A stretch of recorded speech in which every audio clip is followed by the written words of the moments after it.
Ladies and gentlemen, on the Sporty Show right now, we have one of the chief defensive officers for the giant La Liga side, Barcelona. It's Jules Koundé. Jules, speak to me. Welcome to the Sporty Show, by the way. Yesterday was an amazing day for yourself and your teammates. You had a very convincing win against the German side, Bayern Munich. How do you feel winning that game and knowing that you have another game this weekend that we would probably classify as, as good as a Champions League final? This is the El Clasico. How do you feel right now going into that game this weekend?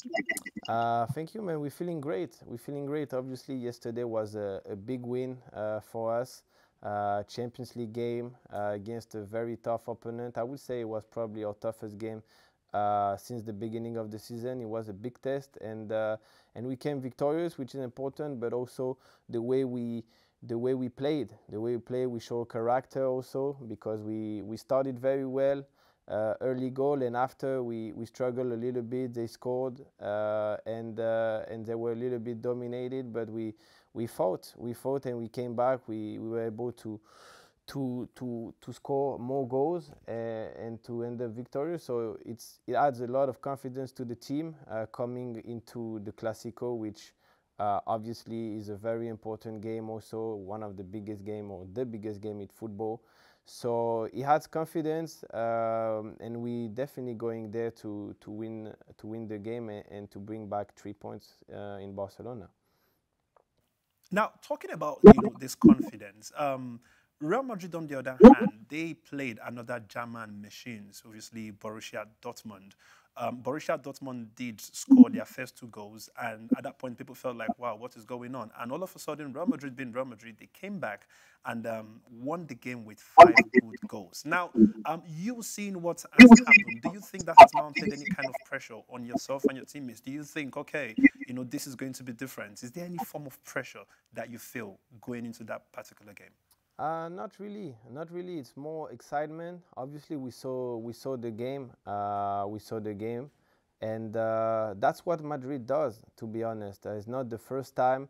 It's a team who know how to win, and that's, I think, the biggest trait of Real Madrid this past season. Is no matter how they play, sometimes they can play very well. Sometimes they play a little bit less well, but they always figured out a way to win. And the game of Tuesday showed it. We're expecting that, and we know that it will be tough. And when you have the opportunities to score goals, especially against Madrid, you have to do it, because they will always find a way. They also have very talented players, players who can decide the game almost by themselves. So we have to put on our best, how we say, costume and best game. Bring our best game to be able to win, especially in Bernabeu. Now, Barcelona, they've been really solid. I mean, you guys have been very, very excellent this season. You've only had 2 losses, one in the Champions League, one in the La Liga. Obviously, the one in the Champions League was due to a red card you guys had, and I would put that to the reason why you lost. And what's the tactical difference between what you had with your manager last season, Xavi, and Hansi Flick? What is the difference between them being your manager or the coaching style in your team? I would say we play a little bit more intense. We play a little bit more intense. I think there are some concepts which are a little bit similar, and which is playing the high line. Obviously, this season we're playing a little bit higher, but Barca always been a team who play with a high line, and I think we understand it better. The team also spend more time together, because I think it's important when you're building something. Continuity, being able to play games with the same guys around you, it helps the team grow.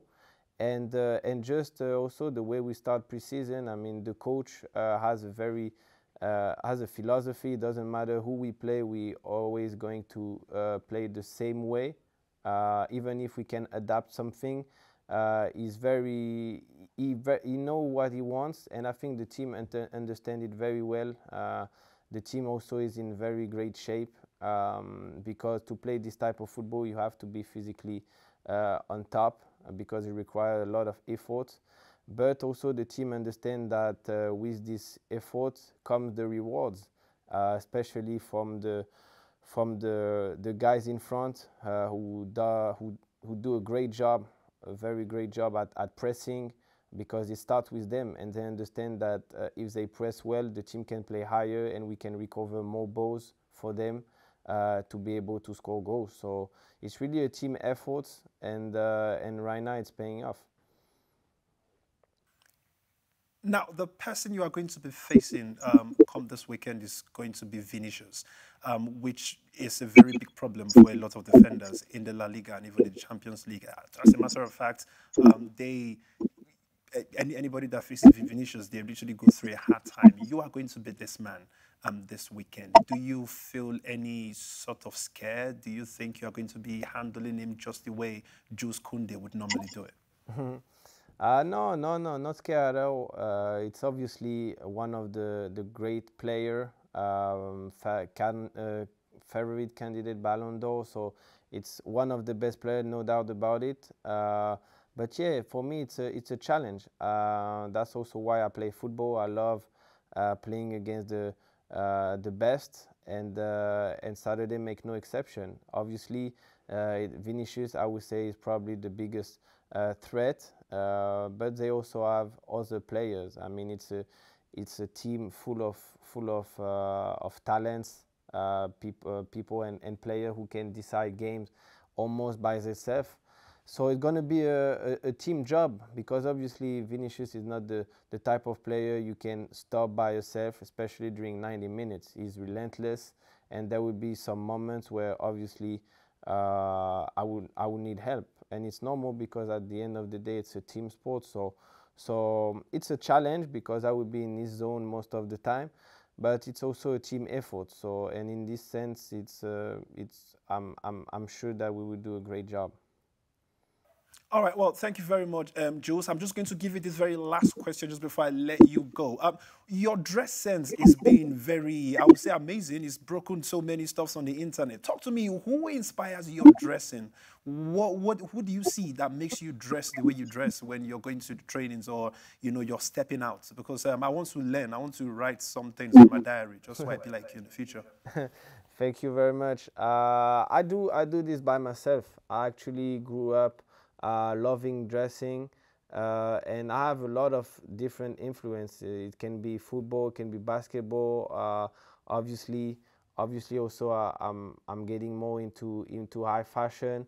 So it's just a mix of a lot of things I see in the street, things I see on social media. I don't have any particular influence or role model, I would say, but it just I just trying things. I'm just trying things, and I have also some, we could say, like a vision, and I know what I like. I'm always been very curious, so I always like try new things and see if I like it or not. And I think I'm getting to know myself better, and in this sense, my dressing also, I think, getting better and more curated. Oh, well, thank you very much, Jules, and all the best this weekend. Thanks for speaking to the Sporty Show, and hopefully we get to speak to you again in the future. Well, thank you, and have a blessed week. Thanks to you.